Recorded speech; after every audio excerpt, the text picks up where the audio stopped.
Amén. Gloria a Dios, hermano. Cierra sus ojos, vamos a orar.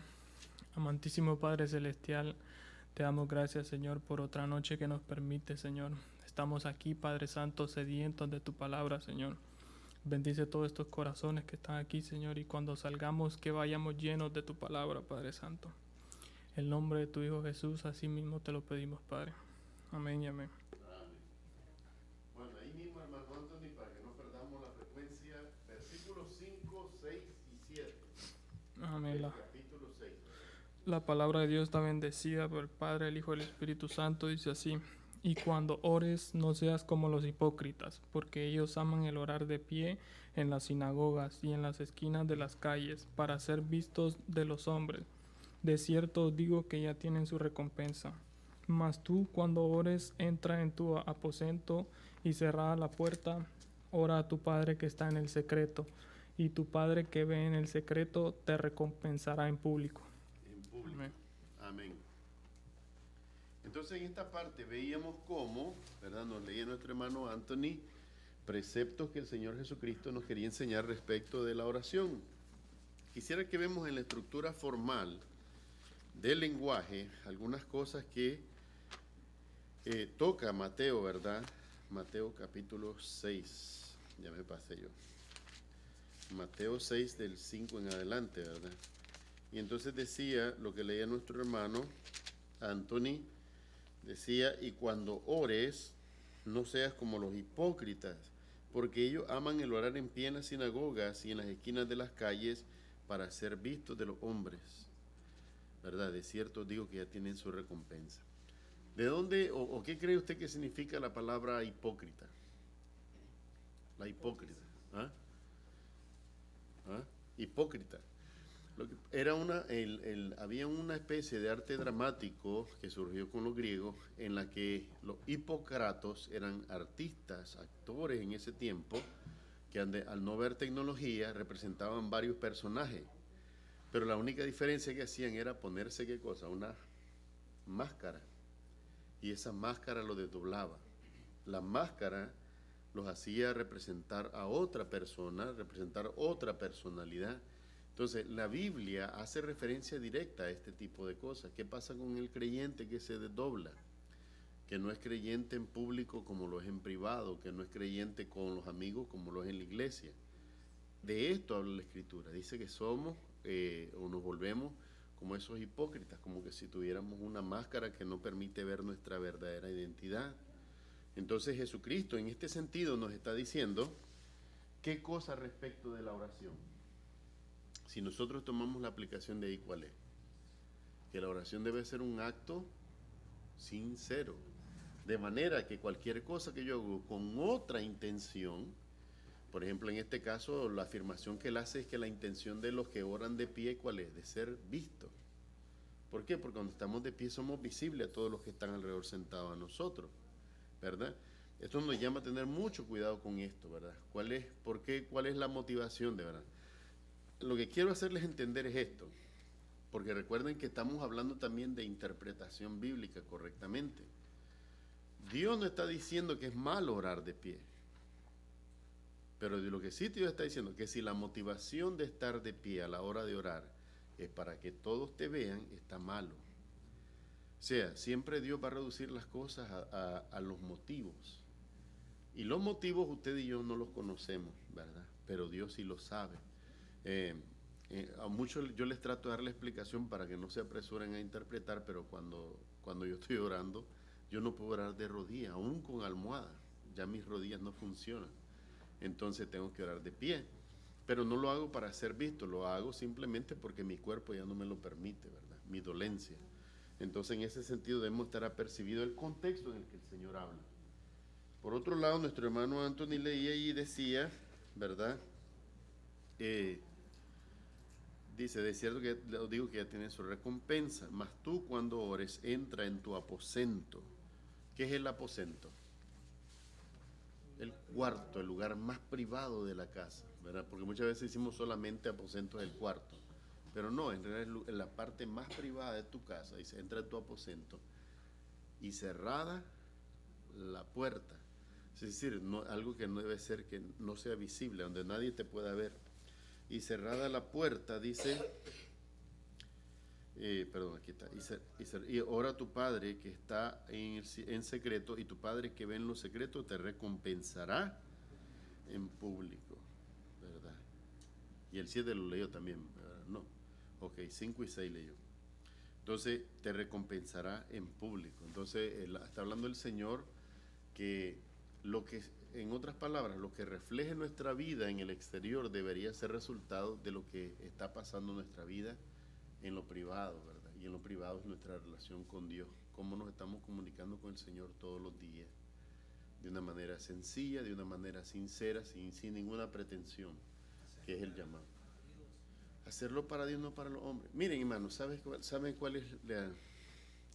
Yo oraba mucho pidiéndole a Dios hoy sabiduría, porque si hay una cosa que me está doliendo, y si me ha comenzado a doler, es que yo veo muchos preocupados, sobre todo en la internet, de tratar de presentarles fórmulas. Mira, si tú haces esta es la oración más poderosa que hay, no hay otra. Entonces, y si oras a las 4 de la mañana, y que si oras de noche cuando está todo en silencio, o que si oras, hermano, no hay una fórmula. Orar simplemente significa hablar con Dios. Y lo mejor que podemos hacer cuando hablamos, ¿qué cosa? Es ser sincero. Mire, si usted está cansado, usted no tiene por qué ocultarle, bueno, Dios lo sabe en primer lugar, pero usted no tiene por qué tratar de ocultarse, sino como alguien que está pidiendo esa palabra de aliento. Señor, estoy cansado. Señor, estoy confundido, no entiendo la circunstancia.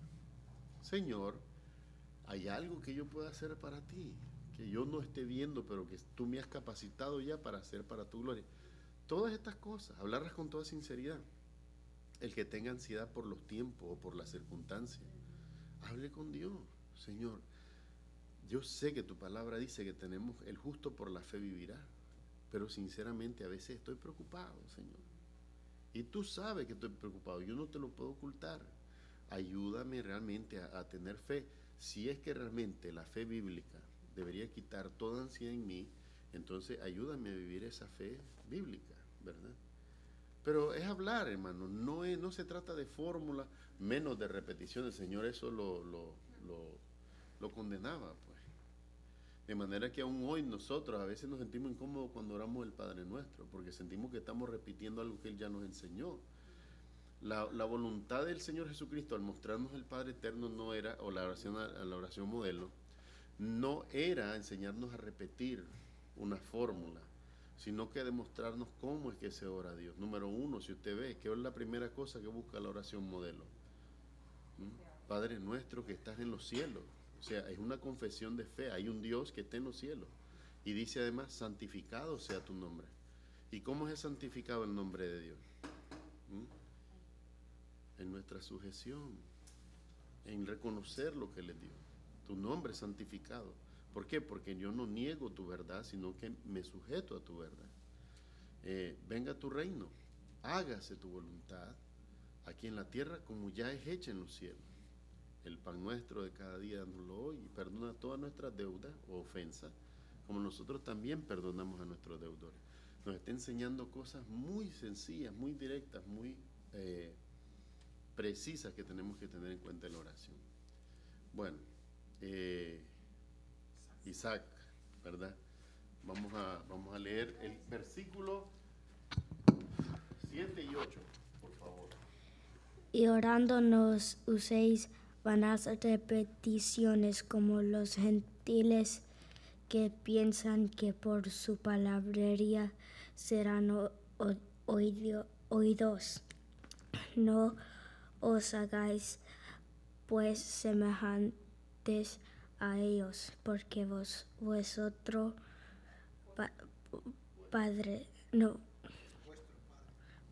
Padre sabe de ellos qué cosas tenéis necesidad antes que vosotros los pidáis.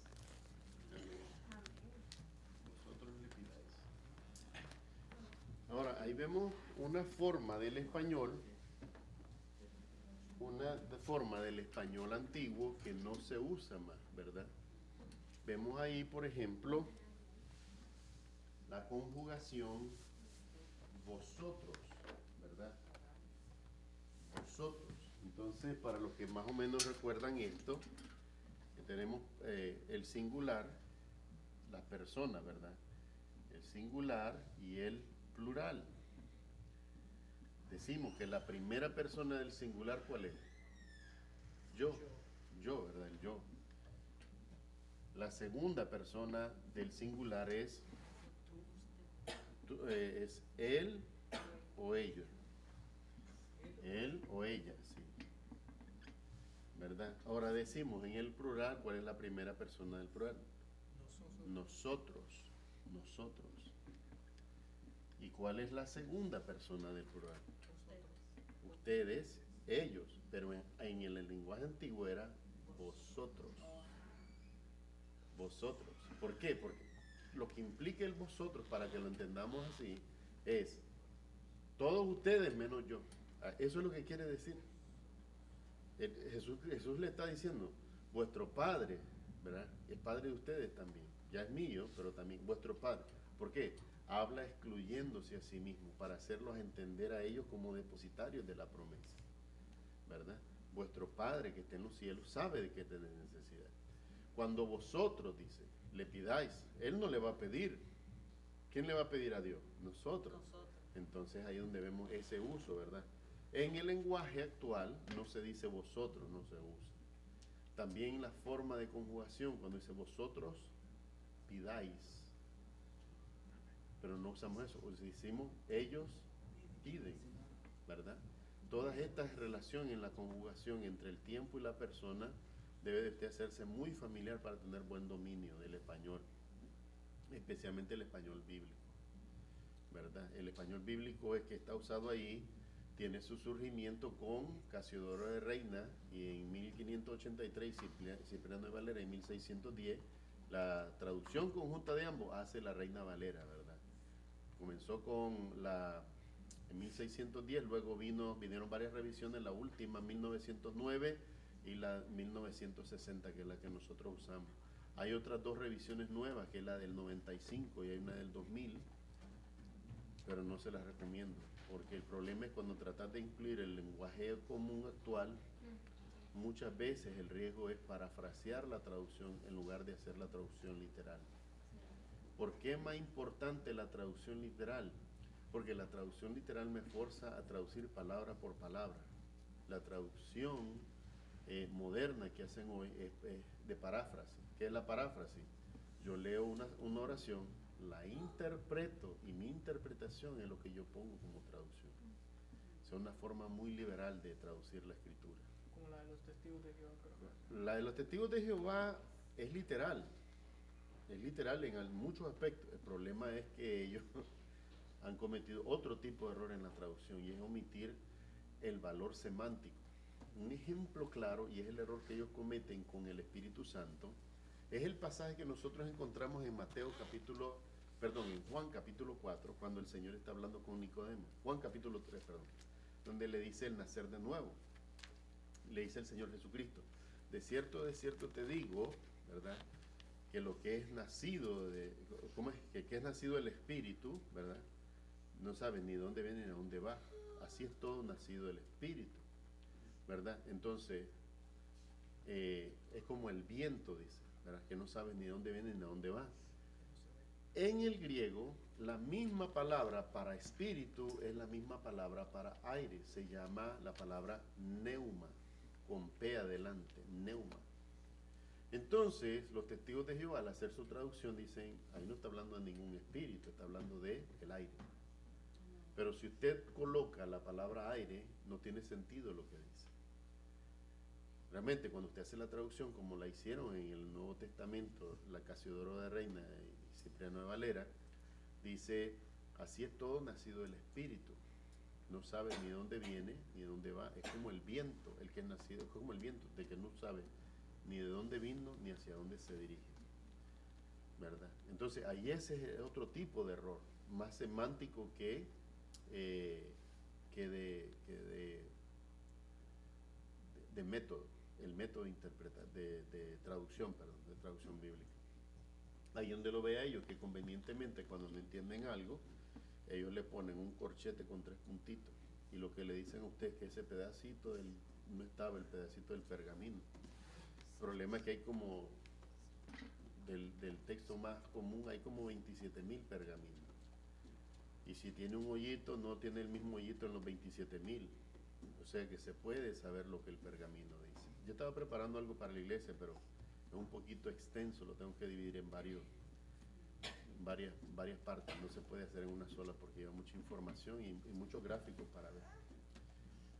Entonces es importante que ustedes dominen también esta parte del idioma. ¿Por qué razón? Porque tiene una riqueza interpretativa. El riesgo con agarrar el lenguaje de la Biblia y decir es un lenguaje obsoleto, vamos a pasar al lenguaje de hoy, el riesgo que se corre es quitarle el valor literario que tiene. Mire, mi hermano, por hacerlo más entendible a la gente de hoy, yo agarro la Biblia y le quito algunas palabras que son complicadas y las pongo para que usted la entienda más fácil. ¿Cuál es el problema? Le estoy restando el valor semántico, o sea, el significado que tiene. Y esto es peligroso. Esta es la resistencia a muchas de las traducciones que existen hoy, porque desvirtúan la escritura tal y como es. Entonces, en esto que nos leía Isaac, dice el versículo 8, dice así, 7, y orando no se van a repeticiones como los gentiles que piensan que por su palabrería serán oídos. No os hagáis. ¿Cuál sería otra forma de decirlo al lenguaje moderno hoy? No se hagan. Esa es la manera de decirlo en el lenguaje. Pero, ¿cómo lo está tratando de decir el Señor? No os hagáis. Ustedes no se hagan, ¿verdad? Eso es lo que está diciéndole. No os hagáis, dice, pues semejantes a ellos, porque vuestro Padre. Ahora, ¿qué sentido tiene que Jesucristo, siendo el verdadero Hijo de Dios? Y hablo cuando verdadero, digo, porque tiene la misma esencia divina, de acuerdo a la Escritura, la esencia misma del Padre. Porque Él, ya siendo Hijo, le dice, porque vuestro Padre. Porque Él hace énfasis más ahora como que el Padre Celestial es Padre de los demás y no de Él. ¿Por qué? Porque es uno, el Padre, pero más allá es porque Él ya no necesita esa afirmación. Él sabe que Él es Hijo de Dios, pero nosotros no lo sabíamos. El mundo no lo sabía. Siempre me gusta predicarlo los domingos y se los he dicho.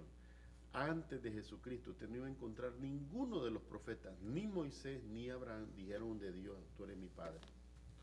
Ninguno. Porque como fueron educados en el temor a Dios, no se atreverían a decir cosas semejantes. Nosotros hoy nos atrevemos a decir cosas semejantes. ¿Por qué? Porque Cristo nos lo reveló y nos lo enseñó, que sí somos hijos de Dios cuando hacemos su voluntad. ¿Verdad? Entonces el énfasis de Jesús ahora es como algo transitivo. Él es hijo por derecho natural, nosotros somos hijos como por adopción, correcto. Entonces por la adopción, Él nos transfiere ahora el hecho de ser también hijos. Lo mejor que hace una familia cuando adopta un niño es que los hijos que son nacidos de la pareja tomen ese niño y le hagan saber también que él es parte de la familia, que él es también hijo o hija, ¿verdad? Sin ninguna diferencia, a pesar de que este es adoptado y los otros son naturales, ¿verdad? Pero para el padre y para la madre ya eso no hace diferencia, son hijos todos, ¿verdad? Entonces, porque vuestro Padre, dice, sabe de qué cosas tenéis. En otras palabras, de qué cosas tienen necesidad antes de que vosotros le pidáis. Todo esto es dándole riqueza en el lenguaje antiguo, ¿verdad? Lenguaje escritural. Versículos 9 y 10, entonces, hermano Luis, por favor. 9 y 10, por favor. Vosotros, pues, oraréis así: Padre nuestro que estás en los cielos, santificado sea tu nombre. Venga tu reino, hágase tu voluntad como en el cielo, así también en la tierra. Amén. Entonces fíjense bien que aquí está el más claro ejemplo. Jesús les dice, cuando ustedes oren, ¿verdad? Versículo 9, vosotros pues, dice, vosotros, ustedes. Esta es una de las cosas que muchos cuestionan, porque se les dice, cuando ustedes oyeron orar a Jesús pidiendo perdón por sus pecados. Entonces, muchos perversos dicen esa oración, porque dice, perdona nuestras ofensas como nosotros perdonamos a nuestros deudores. Pero Jesús no está admitiendo pecado con oración. ¿Qué es lo que está haciendo Él? Enseñándonos a los que sí pecamos cómo deberíamos de orar a Dios. No está haciendo la oración porque Él la necesite, nos está enseñando cómo orar porque nosotros necesitábamos aprender a orar de esa manera. Dice, vosotros pues oraréis así. Dice así, Padre nuestro que estás en los cielos, santificado sea tu nombre. Venga tu reino, fíjese bien cómo va la puntuación. Venga tu reino, punto. ¿Qué significa ahí? Hago una pausa un poquito más larga. Venga tu reino, hágase tu voluntad, ¿verdad? Y dice aquí, hágase tu voluntad como en el cielo, dice, así también en la tierra. ¿Por qué menciona primero el cielo? Porque es el trono, pero además porque ahí sí se hace la voluntad de Dios. Y los que desafiaron la voluntad de Dios fueron echados. Usted sabe, ¿verdad? Satanás con 1/3 de los ángeles. Entonces dice, como en el cielo, así también en la tierra, donde no se hace la voluntad del Padre, de Dios. Pues. Entonces eso es lo que está enseñando Jesús. De la manera que es hecha en los cielos, así debería ser hecha también tu voluntad en la tierra. Y va a llegar el día para eso, lo sabemos por la revelación de la Escritura. Entonces dice aquí, ¿verdad? No pierda de vista. Vosotros pues oraréis así. Pregunta, oiga bien, voy a repetir. Vosotros pues oraréis así. ¿Eso es una orden o es una sugerencia? ¿Qué es? No, es una sugerencia. Sí. Si él hubiera dicho, ustedes deben orar así. O siempre que oren, ustedes tienen que orar así. Esa es una orden, es imperativo. Pero dice él, vosotros pues oraréis así. Es una sugerencia. Por eso se le llama, ahí el título, dice, la oración modelo. ¿Qué es un modelo, hermano? Algo que uno usa como referencia. Para lo de la construcción, ustedes tienen una maqueta como casita de muñeco hecha. Y como está esa casita, ustedes están construyendo lo grande, lo de verdadero. El modelo es la referencia, ¿verdad? Entonces Jesús lo que está diciendo es esta debería ser la manera de orar. Es una sugerencia, ¿verdad? No es una orden. Tengan mucho cuidado con eso. Por eso hoy nosotros en la libertad de Cristo, ¿qué es lo que hacemos? Vamos a Dios y hablamos con Él recordando estos preceptos. Número 1, primero es la gloria. Número 2, poder traer a Él nuestra necesidad. Ahí está mostrando las necesidades del Señor Jesucristo. Y son necesidades humanas. El pan nuestro, el perdón. Pero dice también, hágase tu voluntad. Entonces hay otro elemento, la autoridad de Dios sobre nuestras vidas. Ok. Hermana Ana, entonces, o Kevin va a leer.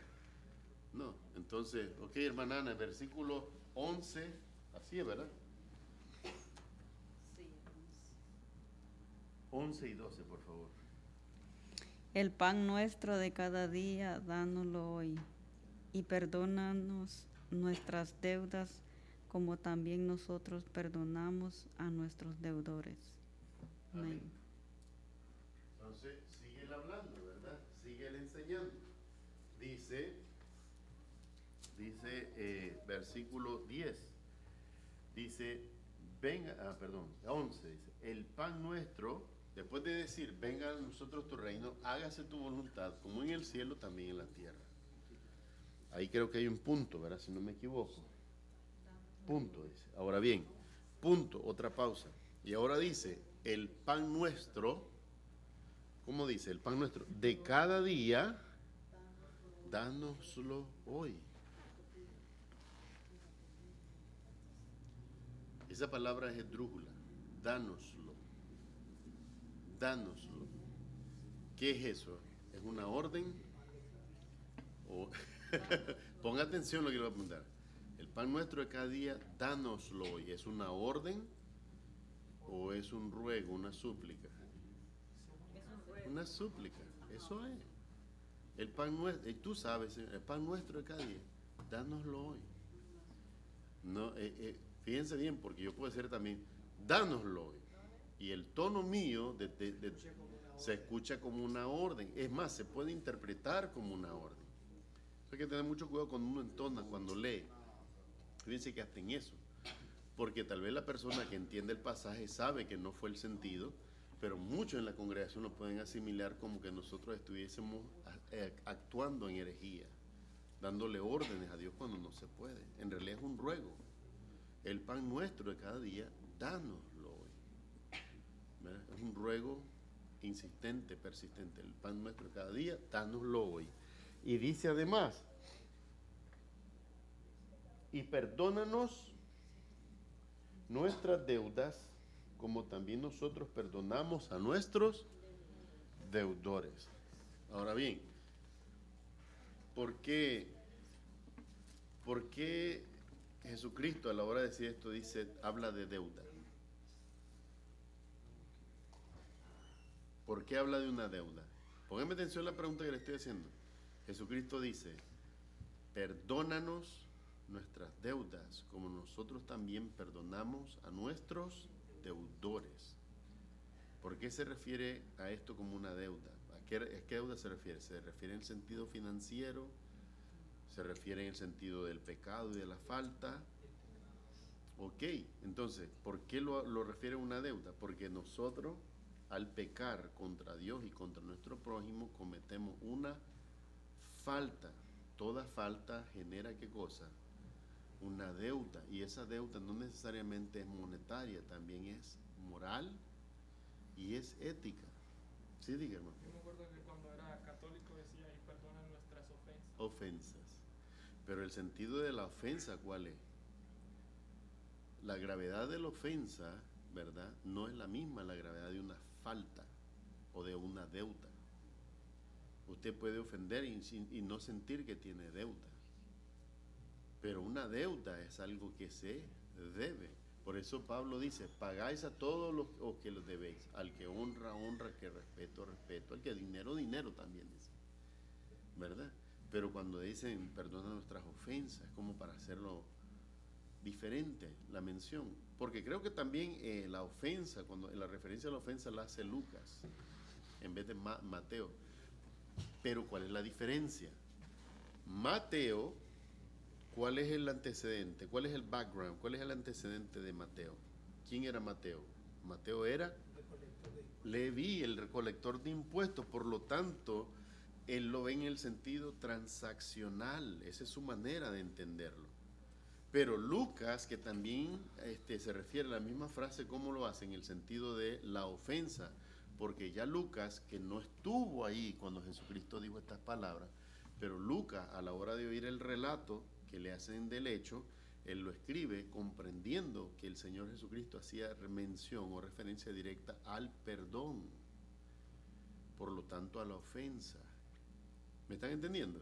Entonces dice, perdona nuestras ofensas como nosotros también perdonamos a los que nos ofenden. Mateo no, Mateo dice, perdónanos nuestras deudas como nosotros también perdonamos a nuestros deudores. Porque para Mateo era más fácil hacer la aplicación hacia el deudor, hacia el deber, porque él era colector de impuestos. ¿Están los dos iguales? Claro que sí, en equivalencia.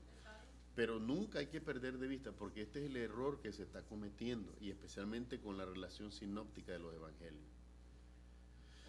Si el domingo les explicaba como Pedro, dice, y nosotros oímos esa voz del cielo. ¿Por qué dice Pedro que él oyó esa voz? Porque él estaba allí.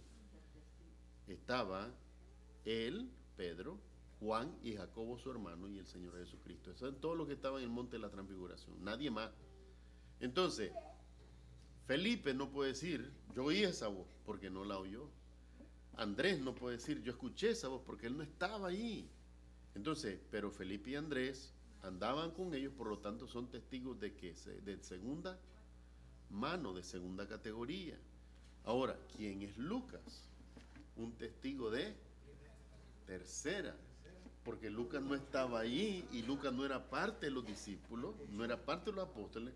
O sea que Lucas no estuvo ahí, pero Lucas escuchó el relato que otros discípulos que no estuvieron ahí le dieron del hecho cuando lo escribió. Pero ¿cuál es la ventaja de tener a alguien como Lucas? Que indagó insistentemente, persistentemente. O sea, cuando Lucas dice al principio, oh Teófilo, me pareció bien narrarte los hechos tal y como sucedieron. Entonces, él hizo algo que se le conoce como peritaje. ¿Y qué es el peritaje? Examinar la evidencia. Usted no crea que es que Lucas le dijo a Andrés tal cosa y comenzó a escribir. No, un momentito. Ok, esto me dijo Andrés, pero ahora voy a hablar con Felipe. ¿Qué es lo que me dice Felipe? Y si puedo ir a hablar con Pedro. ¿Y cómo fue lo que pasó en ese monte? ¿Me entiende? Antes de escribirlo, él recolectó información. Por eso tiene valor el trabajo de Lucas, pero cada uno en su contexto. Quiere decir que los hechos están quizás en alguna manera mejor detallados por Mateo, ¿verdad? Porque aunque él no estuvo en la transfiguración, pero él estaba cerca de los que sí estuvieron, fue parte del grupo. Que Lucas no estuvo ahí, habló con los que estuvieron, pero él no estuvo ahí, pero tuvo más tiempo de analizar la información y poder transcribirla, ¿verdad?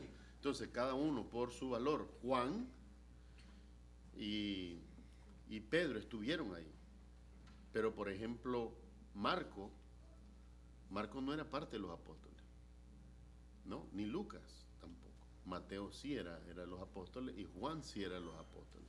Entonces tenés el relato de 2 apóstoles y de 2 discípulos seguidores de Jesús. Y cada uno de ellos te ofrece un enfoque del hecho que tiene un valor que te permite lograr una interpretación completa del texto. Al contrario de lo que muchos dicen, que se contradicen, no, enriquece el texto. Porque Mateo nos dice, perdona nuestras deudas, ¿verdad? Como nosotros perdonamos a nuestros deudores, y muchos podrían asumir, oh, es solo en el sentido monetario, fuera de eso no tengo ningún problema. Pero aparece en escena ¿quién? Lucas, que escribe, perdona nuestras ofensas como nosotros perdonamos a los que nos ofenden. Oh, no solo en el sentido monetario, en el sentido también de la integridad. Porque yo con mis palabras podría dañar la integridad de ustedes y delante de Dios eso es malo, ¿verdad? Tengo que tener mucho cuidado. Entonces ahí nos está hablando en ese sentido de otro valor semántico, ¿verdad? O sea, interpretativo, el significado. Ahora bien, versículos 13 y 14, ¿a quién le toca? Marlon. Versículos 13 y 14 a Marlon, por favor.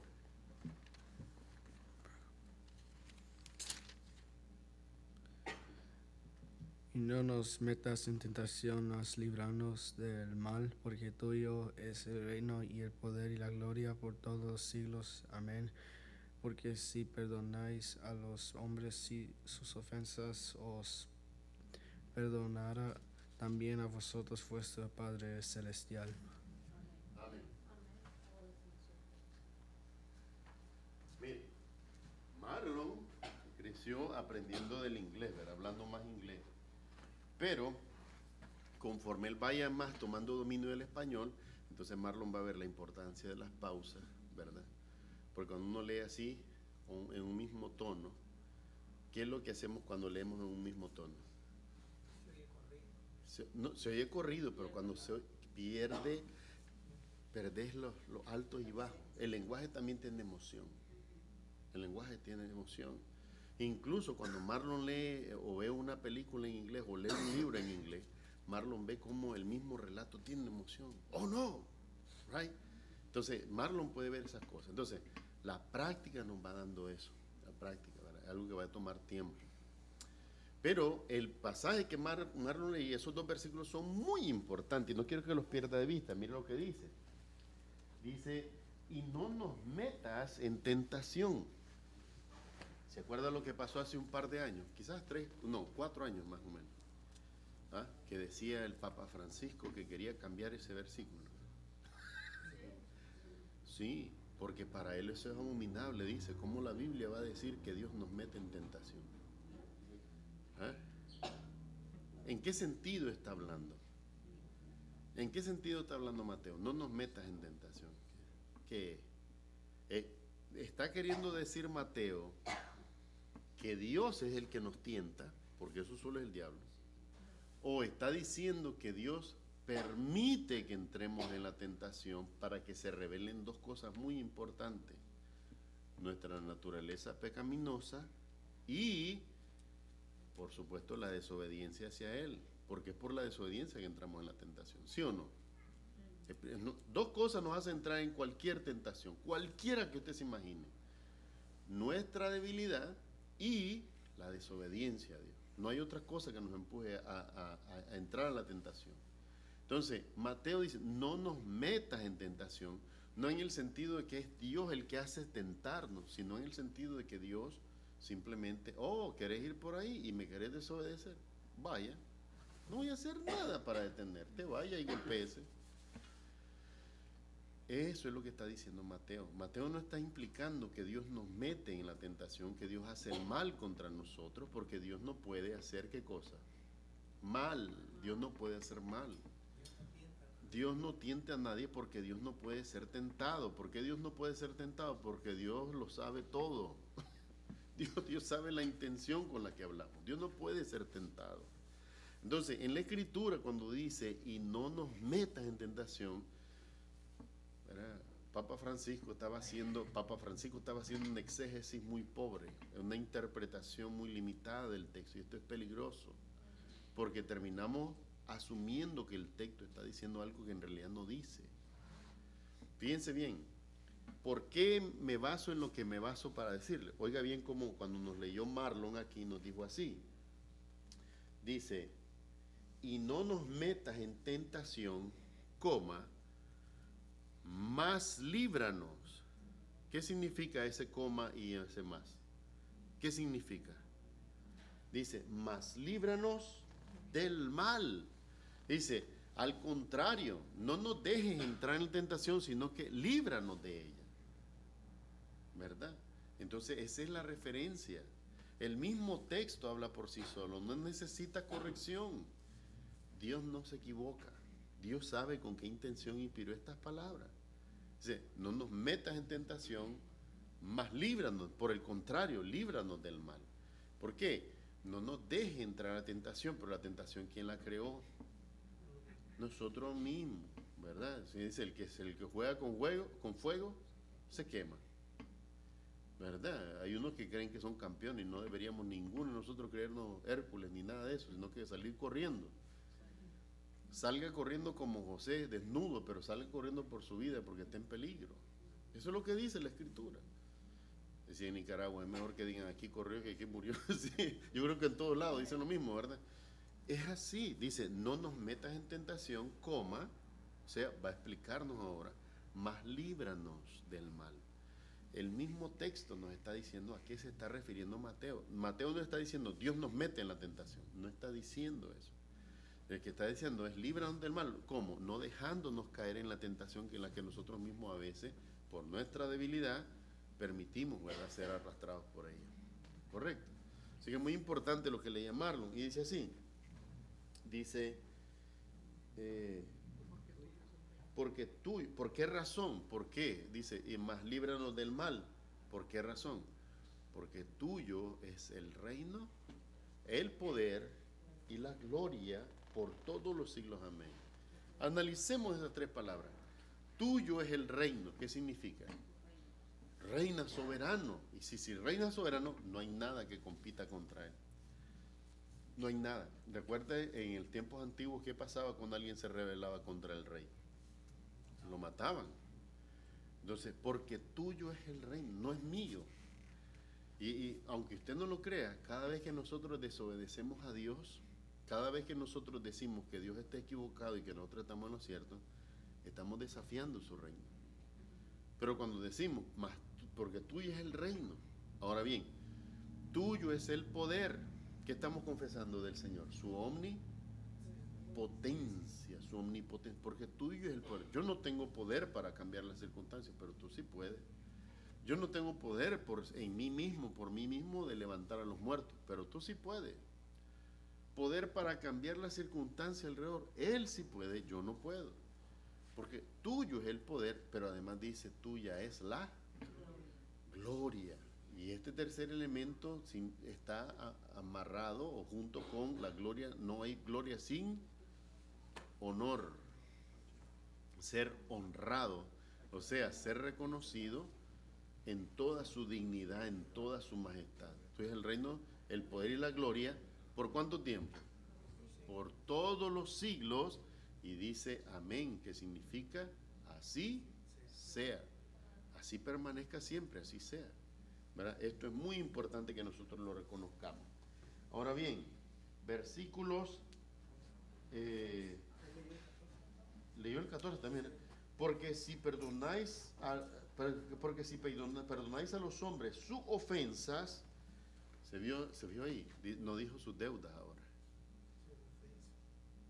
A eso se le llama transitoriedad. ¿Por qué? Porque va de un término que podría significar solo lo monetario, ahora a la ofensa, que implica un daño que es moral y que es ético, ¿verdad? Más allá de lo cuantificable es incuantificable, no puede ser cuantificado, ¿verdad? Entonces dice así, dice, porque si perdonáis a los hombres sus ofensas, os perdonará también a vosotros. ¿Qué cosa? No, vuestras ofensas, correcto. Os perdonad también vosotros vuestras ofensas, vuestro Padre Celestial. A ese se le llama un sujeto implícito. ¿Qué significa implícito? Que se puede deducir. Dice, porque si ustedes perdonan sus ofensas, también vuestro Padre perdonará. ¿Qué cosa? Las ofensas. No está escrito, pero se puede diferir, se puede interpretar que eso es lo que está diciendo, ¿verdad? Que son las ofensas las que va a perdonar Dios. Dice así, porque si perdonáis a los hombres sus ofensas, os perdonará también a vosotros vuestro Padre Celestial. ¿Qué cosa? Vuestras ofensas. Eso es lo que está implicando. Mucho de la Escritura, hermano, hay que comprender cuando está dicho, ¿verdad? Se le llama lenguaje tácito. ¿Qué significa tácito? Por ejemplo, el cable es amarillo. ¿Quién va a cuestionar que el cable es amarillo? Si ya dije que es amarillo, ¿verdad? Pero si yo lo dijera implícito, ¿verdad? El cable tiene el color de los girasoles. ¿Cuál es el color de los girasoles? Amarillo. Lo di a entender, pero no lo dije directamente. La escritura tiene ese valor también. Tiene valor literario, valor semántico. Por eso es importante que nosotros aprendamos a usar estas herramientas, porque entre más hábil es usted con estas cosas, es más fácil que usted llegue a la interpretación correcta sin cometer error, ¿verdad? Porque sabemos que es el error el que nos aparta de la verdad. Bueno, hermano Cristóbal nos va a leer ahorita el versículo 15 y 16, ¿verdad? ¿Sí? Amén. Pase, por favor, hermano. 15 y 16.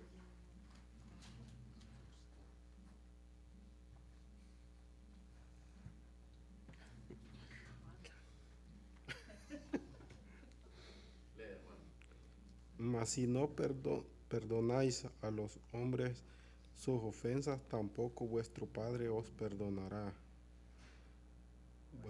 vuestras ofensas. Cuando ayunéis, no seáis austeros como los hipócritas, porque ellos desnudan su rostro para mostrar a los hombres que ayunan. De cierto os digo que ya tienen su recompensa. Ok, veíamos dos aspectos, ¿verdad? Porque está terminando un pasaje y comenzando otro. Dice primero, mas si no perdonáis a los hombres, esto es una contraposición, mas si no perdonáis a los hombres sus ofensas, tampoco, quiere decir, de la misma manera, Dios tampoco va a perdonar vuestras ofensas. O sea, lo está poniendo como un requisito indispensable. O sea, ¿cómo obtenemos perdón? Perdonando. El precepto es perdonar. Ahora bien, cuando lee la siguiente porción, el hermano Cristóbal dice, el capítulo o el pasaje dice, Jesús y el ayuno. El subtítulo, ¿qué es lo que me permite ver? Esto lo tenemos que aprender. Los subtítulos, no, óigame bien, no están en los textos originales. La Biblia no tiene los subtítulos. Pero los subtítulos, como los números de los versículos, los números de los capítulos, fueron agregados ¿para qué? Para facilitar ¿qué cosa? El estudio de la palabra de Dios. De manera que ahora yo puedo tomar un pasaje como el anterior, desde el versículo 5 hasta el versículo, desde el versículo 5, del 1 al 5, al 4, perdón, era Jesús y la limosna. Pero del versículo 5 hasta el versículo 15 era Jesús y la oración. Y ahora va a pasar a hablar de otras cosas. Ahora es Jesús y el ayuno, ¿verdad? Los subtítulos no están en los originales, pero sí fueron puestos para ayudarnos a entender de qué está hablando la Escritura en ese pasaje específico. Y esto le ayuda a la Biblia a que adquiera otro valor, otra dimensión, permite que la podamos estudiar contextualmente. Ahora bien, dice así en el ayuno: cuando ayunéis, no seáis austeros. ¿Qué es ser austero? ¿Qué es ser austero? Austero es como cuando uno quiere dar pero poquito. Sí, pero cuando dice que sea misericordioso y dé mucho, sea abundante, sea generoso. Generoso es la palabra contraria a austero. Cuando usted da generosamente, cuando usted da todo. Cuando usted es austero, usted dice, a ver, tengo que calcular, tengo que... No es eso, cuando usted está buscando la manera de no hacerlo. Sí, a veces, o de dar pena. Entonces, ¿por qué? Porque en este sentido lo que está hablando es que el ayuno debería ser un acto de adoración, ¿verdad? Dice, no seáis como los austeros, dice, los que dan poco, los que no lo hacen con todo el corazón, los que se limitan a sí mismos, dice. Dice, porque ellos, dice, veamos el ejemplo, dice, no seáis como los austeros, coma. Y ahora dice que los austeros también como son, como los hipócritas, de nuevo, pretender otra cosa, como una máscara, pretender lo que no son. Ay, Dios mío, ahora Siri está ahí metido. Ay, es el demonio. Dice así, no seáis como los austeros, como los hipócritas, ¿verdad? Ahora dice, como los hipócritas, coma, ahora nos va a explicar en qué sentido. Porque ellos demudan su rostro. ¿Qué es demudar el rostro? ¿Qué es demudar el rostro, hermano? Demudarlo es como que pierda su apariencia. No sé si ustedes han visto las pinturas antiguas donde sale María viendo a Jesús. Ese es demudar el rostro, o sea, hacer que el rostro refleje algo que no está ahí. Si el ayunar te produce dolor, número 1, no ayunes. No ayunes. Porque Dios no está pidiendo sufrimiento de nada. Dice, porque misericordia quiero y no sacrificio. Si te es sacrificial, a mí me acuerdo en Virginia, los hermanos se molestaban con el pastor. El pastor Isidro tenía diabetes, pero de la diabetes que se tenía que estar poniendo insulina. Y los hermanos querían que ayunara todo el día. Él no puede hacer eso. El mismo ayuno lo podía matar. Entonces él decía, bueno, yo voy a hacer ayuno de las 8 de la mañana a las 11:30. Y la gente se molestaba con él. Pero ¿por qué le vas a pedir más allá de lo que realmente puede? ¿Verdad? ¿Me están entendiendo lo que yo les quiero decir? Porque muchas veces nosotros queremos hacer reglas. Miren, cuando Moisés, cuando los profetas, cuando Cristo no había sido manifestado, estos hombres sí entendieron que era importante y era necesario, no lo podemos negar. Pero una vez que Cristo fue revelado, tenemos que entender, solo hay un mérito por el cual Dios nos escucha: Cristo. No hay otro mérito. Y los hombres hoy compiten y te hacen sentir mal. Hermano, ¿sabes qué pasa? Si hoy no pudiste porque te venció el cansancio, te venció la fatiga, te venció el sueño, no te levantaste a las 4 de la mañana a leer la Biblia, pues a las 10 de la mañana que te levantes, cuando hayas descansado bien, agarra la Biblia y léela. Ya no es mérito por lo que lees en la Biblia, es Cristo, es tu mérito. Hermano, cuando yo aprendí eso, hubieron muchísimas cosas que hacía por religiosidad que yo dejé de hacer y dejé de practicar, porque ahora entendí, el mérito es Él. Porque si yo tomo el mérito de Él, ¿qué estoy haciendo? no es cierto que le doy honra y gloria. No es cierto que le doy honra y gloria, porque yo me estoy tomando la honra. Yo digo, Dios me oye porque yo hice esto. No, Dios me oye porque tiene misericordia y porque entregó a su Hijo para que yo pudiera también tener acceso a esa bondad. Ahora, estoy diciendo también que si realmente puedes hacerlo en la madrugada, hazlo, porque es para tu bien. No estoy diciendo que no lo hagas. Lo que estoy diciendo es que no asumas que el hacerlo es lo que te da esa gracia delante de Dios. Dice la Biblia, porque por gracia sois salvos por medio de la fe. Y esto no de vosotros, porque es don de Dios, no por obra para que a ninguno se gloríe. Imagínate que a mí me agarrara la peor de las locuras y yo en mi falsa pretensión, en mi error, mi pecado, dijera, no hay otro que pueda predicar. Mire, así me quita Dios en 2 segundos. Sí, no me vuelvo a parar nunca en el púlpito. No podemos entrar a esa arrogancia. El día que yo falte, ¿sabe qué? Dios va a levantar a 10 mejores que yo. Porque Dios no me necesita. Dios no me necesita. Yo lo necesito. Lo que yo hago allí lo hago porque yo necesito a Dios. No lo hago porque Dios me necesita. Dios no me necesita a mí. Dios es Dios desde siempre y para siempre. Pero yo sí lo necesito, por eso lo hago. Yo lo necesito. Entonces, en ese sentido es poder comprender. Dice que demudan su rostro. Entonces, a veces usted llega donde el hermano y le dice, hermano, ¿y cómo está? Ahí, por la gloria de Dios, ayunando. Sí, no haga eso, hermano. Dice que cuando hagan algo tu derecha, que no lo sepa tu izquierda. Más bien uno, cuando va a ayunar, ¿qué hace?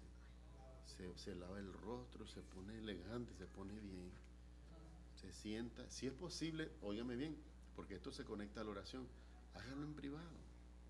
Hágalo en privado.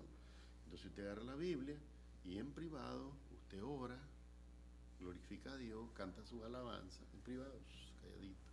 Y tu Padre que ve en lo privado te va a recompensar en público. Sí, hermano. Pero no debería de usar esa jactancia. A ver, hermano Anthony, ¿cuántos días en la semana se levantó a las 4 de la mañana a usted leer la Biblia? Me va a decir, hermano Anthony, ¿a usted qué le importa? Sí, sinceramente, porque ¿qué estoy haciendo yo? ¿Qué, ¿me estoy creyendo yo mejor que él? No, el mismo Cristo murió por salvarnos a los dos. Dios no hace diferencia entre ustedes y nadie. Dios no hace diferencia entre ustedes y el que está en el púlpito. Dios no hace esa injusticia. Delante de Él todos somos igual. Los hombres nos ensoberbecemos y es lamentable. Porque si le diéramos honra a Cristo, entonces el único grande entre nosotros es el Señor. No hay otro. ¿Verdad? Eso es lo importante que nosotros comprendamos. Y en la vida de fe vamos aprendiendo y vamos aprendiendo que la idea, más que creernos, es motivarnos unos a otros. Hermano, ayudémonos, mire qué podemos hacer para el Señor, en qué podemos crecer. Una de estas tardes reunámonos, tomemos un cafecito y leamos un pasaje ahí pequeñito, pues, y oremos, glorifiquemos a Dios, cosas así, ¿me entiendes? No es nada complejo, pues no es nada que está allá en los cielos, allá arriba donde solo el Señor. No, la palabra nos fue dada todo y es para bendición y es todo el tiempo que la podemos abrir, ¿verdad? Entonces le dice el Señor, dice que demudan sus rostros para mostrar a los hombres que ayunan. Dice, de cierto les digo que ya tienen, ¿qué cosa? Su recompensa, imagínense. O sea, antes de hacer, ya tenía la recompensa antes de hacerlo. ¿Por qué? Porque Dios siempre miró desde el principio de qué cosa, la intención del problema. Ok, ¿a quién le toca entonces, hermana Verónica? Versículos 17 y 18, por favor. 17 y 18. Pero tú, cuando ayunes, unge tu cabeza y lava tu rostro, para no mostrar a los hombres que ayunas, sino a tu Padre que está en secreto, y tu Padre que ve en secreto te recompensará en público. En público. Mire, gloria a Dios.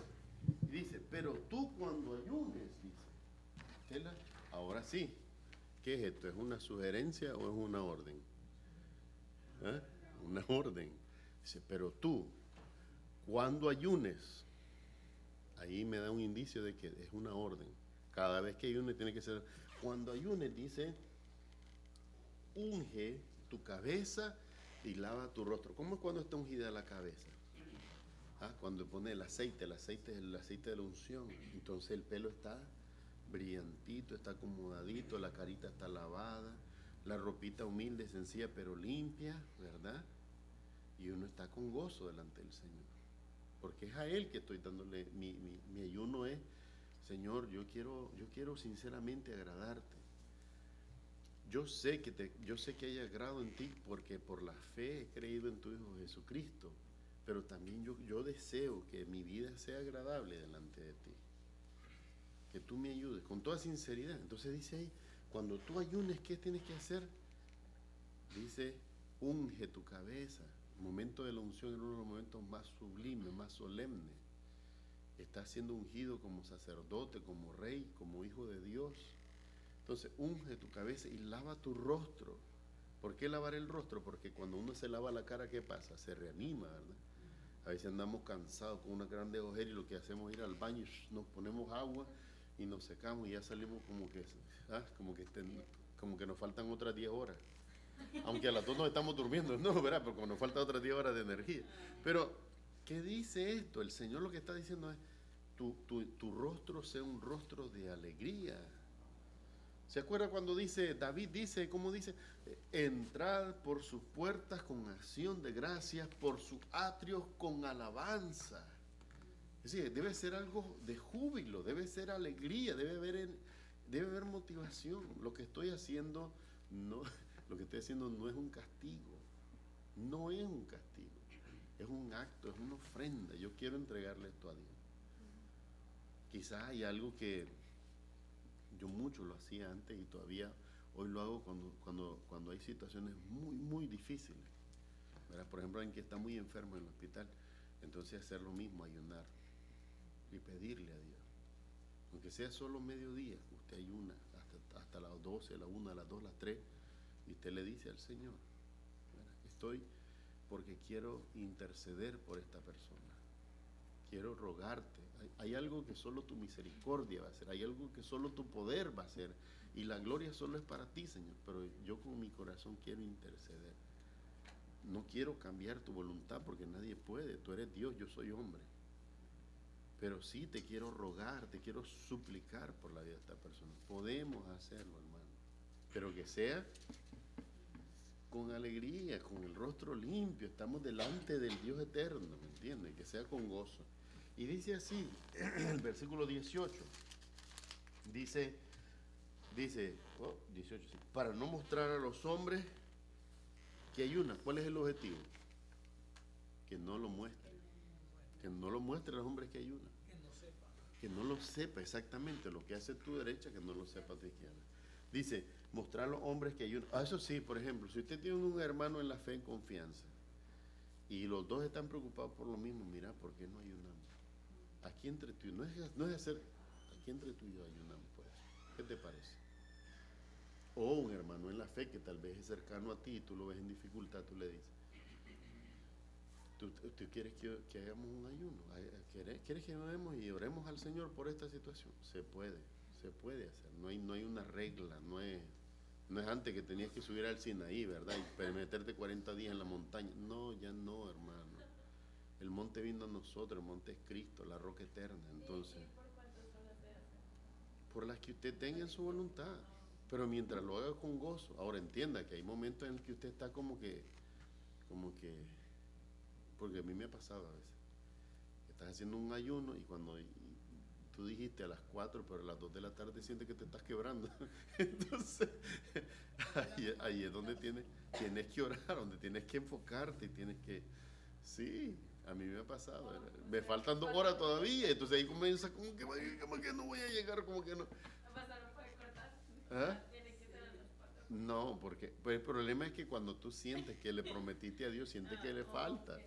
Entonces, yo les aconsejo que mejor no le pongan una hora. Que lo hagan, por ejemplo, Señor, quiero ayunar. Ustedes vean una meta real, porque el propósito más que lo que abstenerse de comer es realmente orar por algo. En el ayuno buscamos, según la palabra de Dios, es privarnos de lo que nos da placer. Una de las cosas primeras que nos da placer, que es la comida. Privarnos del placer, ¿para qué? Para que privándonos del placer podamos con toda atención poner cuidado a las cosas de Dios. En este sentido, una necesidad apremiante, la vida de alguien, la salud de alguien, ¿verdad? Cuando se intercede por un enfermo, se intercede por toda la familia. ¿Por qué razón? Porque aunque pidamos que el enfermo se sane, si no es la voluntad de Dios, Dios se lleva a la persona y la familia queda sufriendo, con dolor. Entonces también se intercede por la familia. Todas estas cosas son importantes que ustedes la vean. Lo que les quiero decir con esto es que no sientan el peso como el de rigor, sino que sientan que realmente lo hacen para el Señor, ¿verdad? Que es con gozo. Entonces dice así, dice, para no mostrar a los hombres que ayunan, sino a tu Padre. ¿A quién se lo tenemos que mostrar? A Dios, al Padre que ayunamos. Y tu Padre que ve en lo secreto te recompensará en público. Ahora vamos a pedirle a Eduardo que nos lea, por favor. Hermano, versículo 19 y 20, si no hay mucha molestia. Y después hermana Linda, 21 y 22. Sino haceos tesoros en el cielo, donde ni la polilla ni el orín corrompen, y donde ladrones no minan ni hurtan, porque donde estás vosotros tesoro, ahí estará también vuestro corazón. Amén. Entonces vemos ahí que dice, ¿verdad?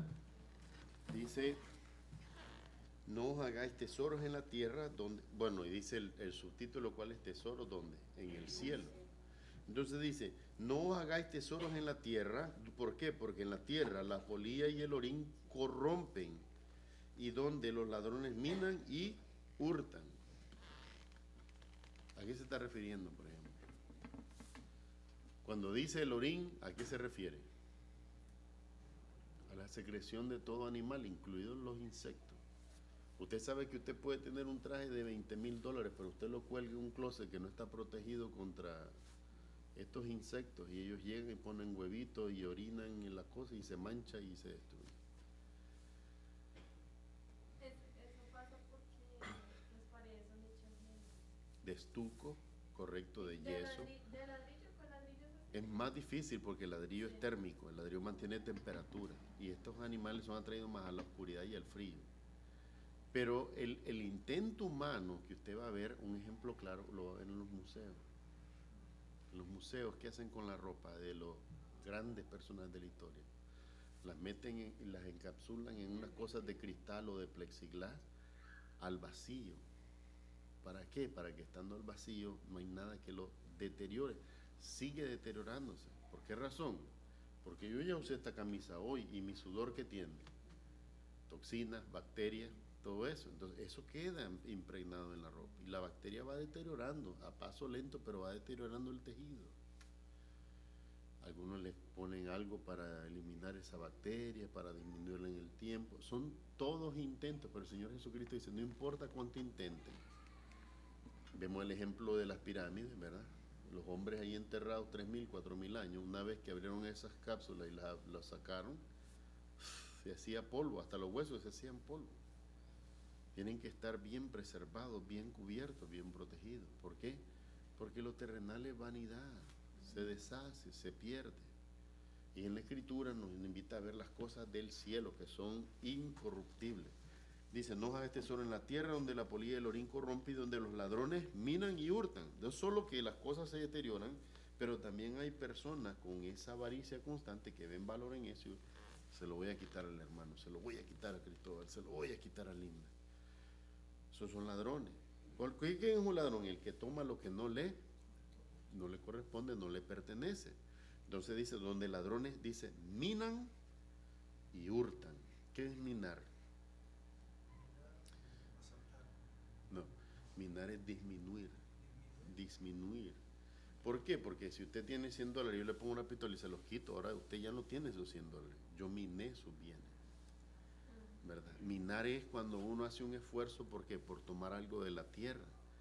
Entonces eso se transmite también al hecho, es minar y hurtar. ¿Por qué? Porque yo voy de lo que él hizo y lo tomo para mí. Entonces quité de él, miné, ¿verdad? Disminuí su riqueza. ¿Por qué? Porque la tomé injustamente para mí, porque no me pertenece. Entonces donde el ladrón mina y hurta, ¿verdad? Ahora vamos a rogar a la hermana Linda que nos lea el 21 Y el 22, por favor.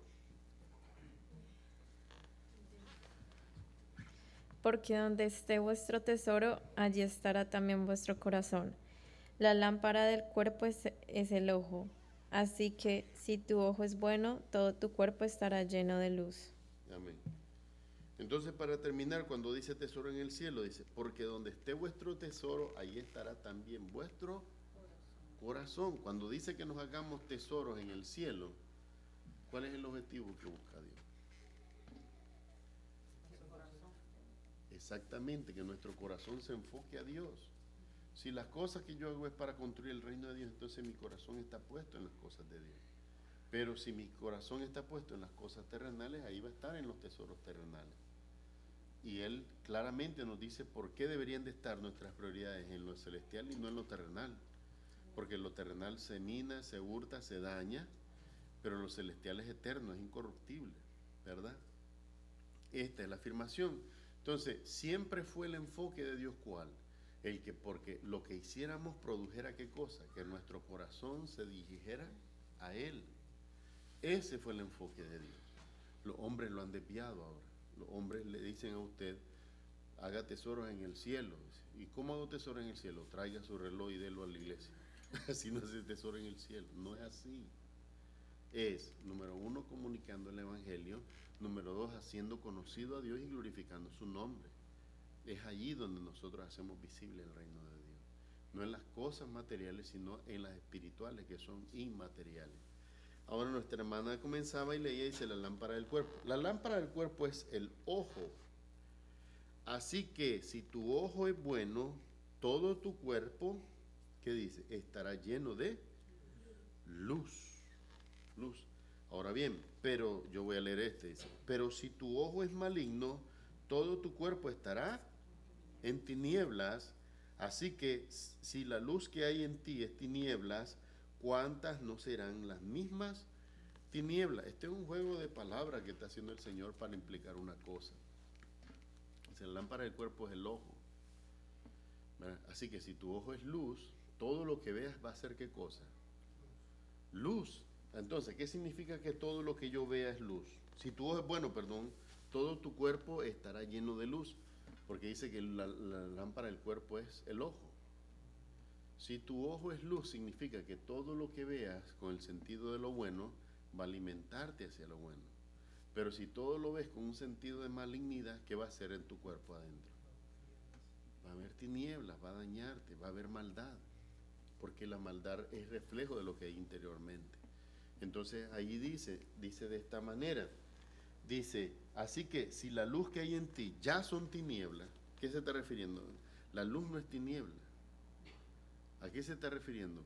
Con que si la luz que hay en ti, en otras palabras, si lo que hay en ti ya es tiniebla, ¿cuántas no serán, dice, las mismas tinieblas? ¿Cuán más grave no será el pecado sobre el pecado y la maldad sobre la maldad? ¿Verdad? Entonces habla de la importancia de que nosotros observemos las cosas con un sentido de luz, de santidad, de verdad. Una manera de esta es la primera, miren. Hay una trampa en la que todos caemos rápidamente. Nos apresuramos a juzgar sin comprender la situación a veces. Oiga bien, mucha gente dice que por eso yo soy consentidor del pecado. Ya me lo han dicho en mi cara y me han acusado. Pero la Escritura dice en Santiago, todo hombre sea tardo para hablar. Oiga bien, tardo para hablar. ¿Por qué? Porque en la palabra emito ¿qué cosa? Juicio. Pero dice, sea tardo para hablar, pero sea pronto.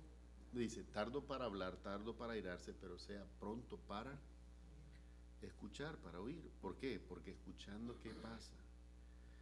El escuchar es un ejercicio que primero me obliga a ¿qué cosa? A procesar lo que escucho, a entender lo que escucho, a reconocer si lo que he escuchado es suficiente como para que yo forme un juicio o no. ¿Me entiende? Muchos caemos en esta trampa. Entonces el Señor Jesucristo nos está invitando a ¿qué cosa? A que nuestros ojos, que son luz, cualquier cosa por la que la verdad entra en nuestra vida, sea luz y no tinieblas, ¿verdad? Y una de esas cosas que caemos así es que tal vez hay malo de nieve, una tormenta, y dicen, ay, que hay 20 pulgadas de nieve, y tal vez alguien viene de camino, ay Dios, y si se llega a Se llega, sí, o si se llega a chocar, así es. o sea, piensa lo peor, Sí, siempre pasaba que cuando se atrasaba cuando iba para Nicaragua y se atrasaba el vuelo, dice, yo ni te podía llamar, yo pensé porque pensaste que me había pasado algo. ¿Por qué? Porque es lo primero que uno piensa, es lo primero. Y eso es un reflejo de nuestra debilidad. ¿Por qué? Porque no lo sabemos todo. Precisamente porque no tenemos la información, rápidamente nuestra mente, incluso nuestras palabras, corre a juzgar lo que todavía no hemos comprendido de parte de Dios. Y esta es una señal de debilidad. Por eso el Señor hace mucho énfasis en esto. Traten de que su ojo sea luz, es decir, mirar las cosas sin malicia. Hasta que no tenga las pruebas contundentes, yo no puedo juzgar las cosas como malas, porque debería de juzgarlas como buenas hasta que Dios emite en su juicio que no son buenas. ¿Me entiende? Pero muchas veces solo con el ojo nos vamos y pecamos. Les voy a contar esto.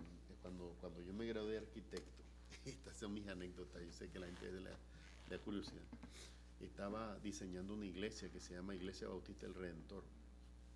Y entonces, mientras había hecho el diseño, ¿verdad? Y estaba supervisando la construcción de la estructura de concreto, sismo resistente y todo.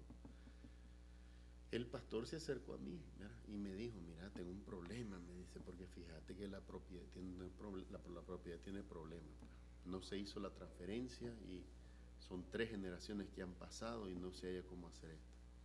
Entonces, ¿qué puedo hacer?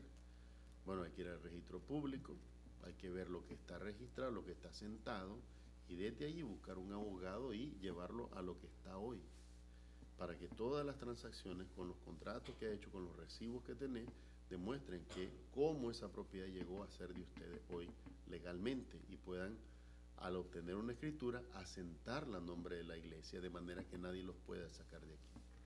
Entonces él se fue conmigo, fuimos al registro público, miramos los libros, los archivos, y salimos tarde, como a la 1 de la tarde, sin almorzar ni nada. Entonces me dice, mira, dice, no tengo para más, dice, pero te voy a invitar a beber chicha de maíz, me dice, ahí en la esquina.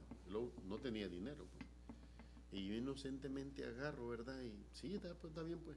Pero lo que hacían es que agarraban las botellas de cerveza, ¿verdad? Las lavaban. Esa gente no es cristiana, ¿no? La lava y entonces ahí echan la chicha de maíz para beber. No es fermentada, óigame bien, no es alcohol, es solo un refresco. Y entonces yo estoy con él así bebiendo con una botella de cerveza y pasó alguien de la iglesia y a la semana lo tenía en una reunión disciplinando, lo iban a disciplinar. Hasta que yo fui de testigo a decirles, no, eso no es, yo no bebo alcohol. ¿Cómo voy a estar bebiendo yo alcohol? Ni cerveza, ni me llama la atención, nunca lo he hecho. Porque les he contado mi trauma. Bueno, la gente dice que es un trauma, pero en realidad sí es un trauma, gracias a Dios. Mi papá murió de alcoholismo. Entonces, por esa razón. ¿Cuál fue el problema? ¿Cuál fue el pecado? Juzgar sin saber. Los ojos no eran luz en ese momento, fueron tinieblas. Corrieron apresuradamente, me miraron con una botella de cerveza, pero lo que había dentro era un refresco. Y lo que había dentro de la botella del pastor, yo lo puedo testificar porque lo miré comprarlo, también es un refresco. No es que el pastor estaba viendo cerveza. Yo no era ni pastor, no era nada, pues. Yo solo era arquitecto que estaba supervisando. Pero se tropezó, ¿por qué? Porque se corrió rápidamente a juzgar por los ojos sin tener toda la información. ¿Qué es lo que hubiera hecho yo si tuviera tenido confianza? Yo me acerco, ¿cómo están? Bien. Ajá, pastor, ¿cómo está usted? ¿Verdad? Sí, yo lo saludo, sí. Yo soy miembro de la iglesia, yo lo saludo, pastor. Y mi pastor, ¿cómo es eso, pastor? No, ¿por qué usted no lo va a decir? Yo sería uno, vea, mire. Claro, no puedes hacer tropezar a los hermanos tampoco, ¿no? Mire, dice Pablo que mi libertad no debería causar la caída de ninguno. Lo primero que haría yo es pedir un vaso transparente y que él vea lo que estoy bebiendo, porque hay un color distintivo de la chicha de maíz que no es la cerveza tiene otro color y un montón de espuma, yo no sé esas cosas, pero Les digo esto porque corremos apresurosamente tras nuestros ojos. Y Dios dice que hay un juicio, un momento para juzgar todas las cosas, ¿verdad? Entonces tiene que hacer todo con prudencia. Diga. Y bueno, digamos que uno sabe que lo que están haciendo está mal. ¿Es mejor no decir nada? O sea, porque Dios juzgará, ¿o cómo es eso? Pues si usted sabe y tiene elementos que están mal. Porque algunas personas dicen, bueno, si es injusto, obviamente, porque lo que... Sí, es verdad lo que está pasando. Sí, Claro. que ellos pueden hablar. No, entonces ahora vamos a la contraparte. Vamos a la contraparte. Si usted ve y usted sabe que lo que se está haciendo está mal, lo mejor que usted puede hacer es ir directamente, como dice la palabra de Dios, que nuestro hablar sea sí cuando sí, no cuando no, porque todo lo demás es pecado. No se trata de lisonjear ni nada. Usted ve algo, entonces usted va directamente, ¿sabe qué? Perdóneme, pero ahora que yo veo las pruebas, eso que usted está haciendo, usted sabe que está mal. Usted sabe que está mal. Usted no puede decir, yo no te puedo decir que está bien. Y solo le ruego a Dios que tú te pongas en orden respecto de Dios y salgas de esa circunstancia. Porque ¿cuál es el otro pecado? Yo veo que está algo malo y no se lo digo a él, pero corre y se lo digo a toda la iglesia. ¿De qué sirvió? Más bien terminé dañando a otra gente que no tenía que ver nada con lo que vi. Más fácil era ir, hablar del mal ahí mismo y cortar que no pase nada más. Aquí mismo lo dije, está malo. Porque tengo las pruebas, tengo la evidencia. ¿Y eso es mejor decir algo o mejor no decirlo porque uno tampoco es perfecto, nadie es perfecto y uno como juzgan a otra gente que no es perfecta? No, es que no es el punto, no es juzgar. Así es. Mira, hay otro ejemplo que les voy a contar, porque aquí también interviene sabiduría. Cuando ya era pastor de la Iglesia Bautista Macedonia, ¿verdad? Hubo un tiempo muy difícil, no tenía trabajo, ¿verdad? Y entonces mi mamá lo que hacía es hacía hamburguesas caseras y las vendía afuera, ¿eh? Entonces me mandaba a mí a traer el pan. Yo caminaba como 6 bloques hasta la panadería, compraba. Y cuando vengo de regreso encuentro a uno de los hermanos, miembros de la iglesia donde yo era pastor, que está completamente borracho, tirado en el piso. Y está así en una rampa de un supermercado que había quedado vacío, está así acostado en la basura, pues. Y está así. Entonces, cuando yo lo miro, yo llevo el pan para la casa, el pan de mi mamá, pues para el negocio de mi mamá. Y entonces, cuando yo lo miro, yo me detengo y yo voy hacia donde él, ¿verdad? Y entonces le digo, hermano José, ¿qué hace usted aquí? Y entonces él me ve y me dice, no me mire, me dice, porque yo no estoy limpio. Y entonces le digo yo a él está todavía bajo el efecto del alcohol. Y entonces le dije yo, ¿y a ti quién te dijo que yo estoy limpio? ¿Verdad? Esa es una pregunta.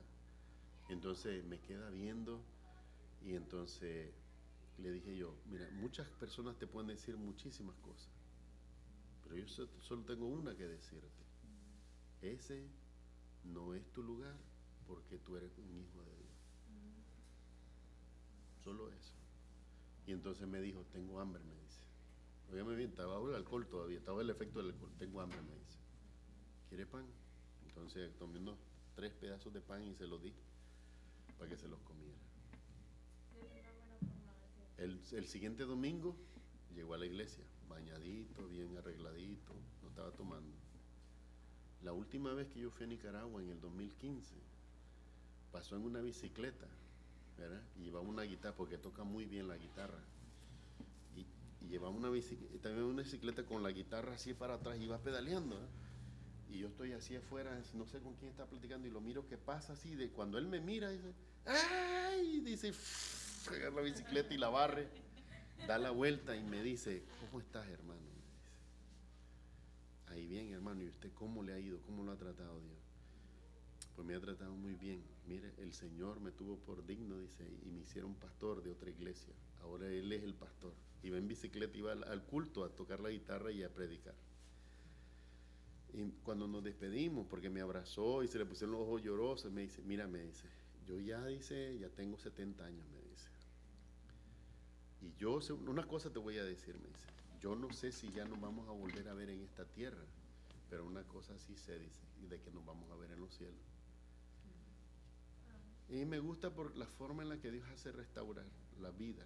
No soy yo el que la restauró, fue Dios que se glorificó.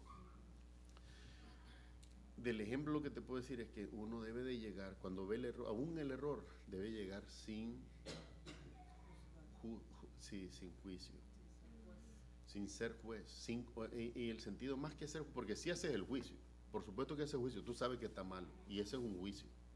El error que se ha hecho hoy es creer que los cristianos no juzgan nada, entonces no sabes nada, y si no sabes nada, mejor no hables.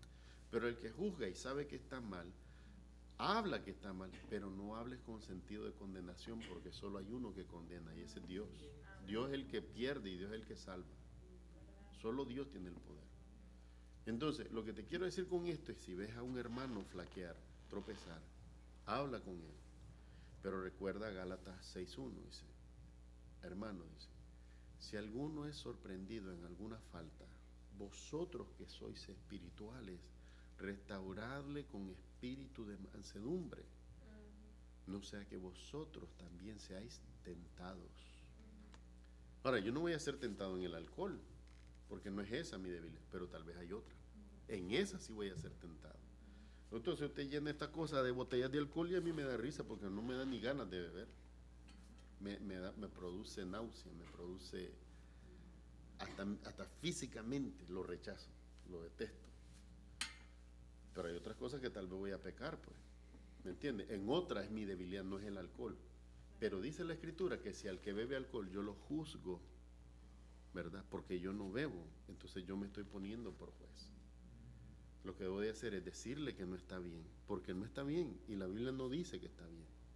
Y reconocer con una actitud de respeto que yo también podría verme tropezando en la debilidad como mi hermano. ¿Y lo mismo con los que no son hermanos en la fe? Por supuesto, porque está mostrando la misericordia de Dios, claro. Así es, representando a Dios. Pero entiendo una cosa, que cuando usted le habla a un no cristiano, el no cristiano, al no estar sujeto a Dios, no se rige por los mismos parámetros que usted, ¿verdad? Entonces hágale referencia a otras cosas que son más razonables, conozca la debilidad. ¿Cuál es la debilidad? La droga. Usted se acerca, mira, ¿sabes qué? Yo sé que tú eres una persona muy inteligente. ¿Tú conoces cómo se le llama a la droga? Se le llama estupefaciente. La droga te hace estúpido. Entonces, lo que digo yo es que te cuides, que no lo hagas, porque estás destruyendo tu cuerpo. El día que tú conozcas a Dios vas a entender las razones detrás de esto, pero por el momento no hagas lo que destruye tu cuerpo, porque el daño puede ser irreversible. Hay muchos de los que usted le va a decir y estos lo van a seguir haciendo. Si conoció un muchacho de 22 años y como pastor, y le predicaba y le evangelizaba, me escuchaba, aunque con el resto de la gente era un diablo peleando, pero a mí me escuchaba y no peleaba conmigo. Pero él decía que él, no, a mí no me va a pasar nada de eso. 22 años, a los 6 meses con una cirrosis hepática, le dio un hipo que no se le quitaba y se murió. 22 años tenía. O sea, usted puede ir y usted puede señalarle, pero usted tiene que entender que realmente hay algo más que Dios está obrando de acuerdo a cómo la persona se somete a la voluntad de Dios. Hay muchos que van a ser levantados porque van a ser obedientes a Dios, y hay otros que ya no van a ser restaurados porque se rebelaron contra Dios. Pero bueno, lo hicimos muy largo, ¿verdad? Y ya no pasamos como 1 hora y ya casi las 9 de la noche son. Entonces vamos a hacer una oración. Se nos olvidaron los hermanos. Y están viéndolo, van a ver el video, Bueno, esta gente habló y no oró. Sí. A ver, vamos a orar, hermano. Amado Padre Celestial, en el nombre de Jesús, Señor, en esta noche te damos gracias porque con gozo hemos compartido de tu palabra, de las experiencias que nos has permitido tener, Señor, en la vida de fe. Queremos edificarnos mutuamente, Señor, reconociendo que solo tú eres grande en medio de nosotros. Señor, gracias por perdonar nuestras faltas, nuestros pecados, nuestros errores, y por poner tu gracia sobre nuestras vidas. Señor, por ayudarnos a conocerte y ayudarnos, Señor, en cada día en esa lucha que llevamos, Señor, con nuestra debilidad, porque, Señor, cuando tú nos levantas, nosotros también podemos honrar y glorificar tu nombre. Así queremos rogarte, Señor, por cada uno de mis hermanos aquí presentes, Señor. Oramos por mi hermano Luis y mi hermana Ana, Señor, como matrimonio y familia. Glorifícate en ellos junto con sus niños, Señor, Marlon, Kevin y Fernanda. Glorifícate también en la vida de nuestro hermano Cristóbal, nuestra hermana Verónica, junto con sus hijos, Señor, Eduardo, Isaac y Emanuel, Señor. Te pedimos por mi hermana Linda Geraldo, Señor, que te glorifiques en la vida de ella y le ayudes en su crecimiento espiritual. Y te encomendamos también a toda su familia, a sus padres, Señor, a sus hermanos, Señor, a cada uno en su familia, Señor. Tu bendición les alcance. Así te pedimos por nuestro hermano Anthony, Señor, por su vida, Señor, por todas las metas que tiene él desde su juventud. Señor, conforme a tu gracia y a tu voluntad, glorifícate en él y ayúdale a alcanzarla. Bendícelo a él, a su mamá Silvia, a su hija Kelly y a toda la familia, tanto aquí como en Guatemala. Te pedimos también, Señor, por todos nuestros hermanos, Señor, toda esta familia, Señor, en la lista de oración, que tú te glorifiques en la vida de cada uno de ellos, Señor. A todos los que están enfermos, tu mano de amor y de misericordia se extienda sobre las vidas y les sane y les restaure. Te queremos pedir por los que están enfermos, que sean restaurados por tu poder, por tu mano de sanidad, Señor, levantados para glorificar tu nombre. Te pedimos por los que están pasando por dificultades financieras, Señor. Tu abundancia les provea, Señor, les sacie de todo bien y les cuide. Te pedimos por los que están desanimados, Señor, sean animados por tu palabra, por tu verdad, por tus promesas inigualables, Señor. Para los que están deprimidos, Señor, que sea el gozo en tu nombre, en tu fortaleza, Señor, sean fortalecidas sus vidas, Señor, para glorificarte. Pedimos por todos aquellos que aún no te conocen como Señor y Salvador.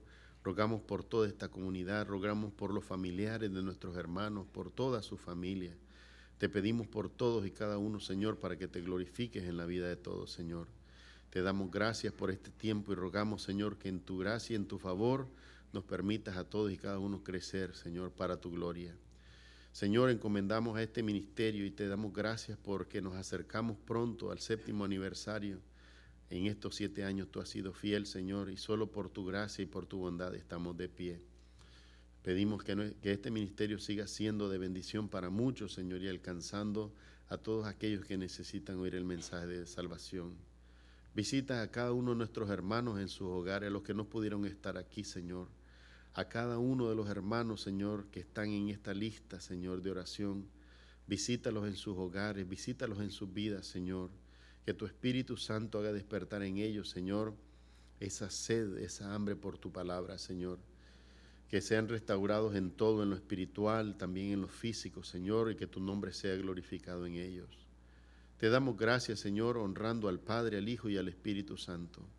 Nos encomendamos en tus manos de amor y de misericordia, reconociendo, Señor, que es tu voluntad la que será hecha y es tu nombre el que será glorificado. Te damos gracias por esto y por todo en el nombre de Jesús, Señor. Amén y amén. Amados hermanos, solamente recordar lo que dice el Salmo número 4, en paz me acostaré y asimismo dormiré porque solamente tú, Señor, me haces vivir confiado. Que sea el Señor Jesucristo su confianza y también la mía. Y nos vemos este próximo domingo. Recuerde, por favor, es la cena del Señor, así que tenemos que estar preparados en todo. Por lo demás, hermanos, muy buenas noches a todos y muchas bendiciones. Gracias a los hermanos que nos ven en línea también. El Señor bendiga sus vidas y sus hogares. En el nombre de Jesús. Amén y amén. Gracias a todos.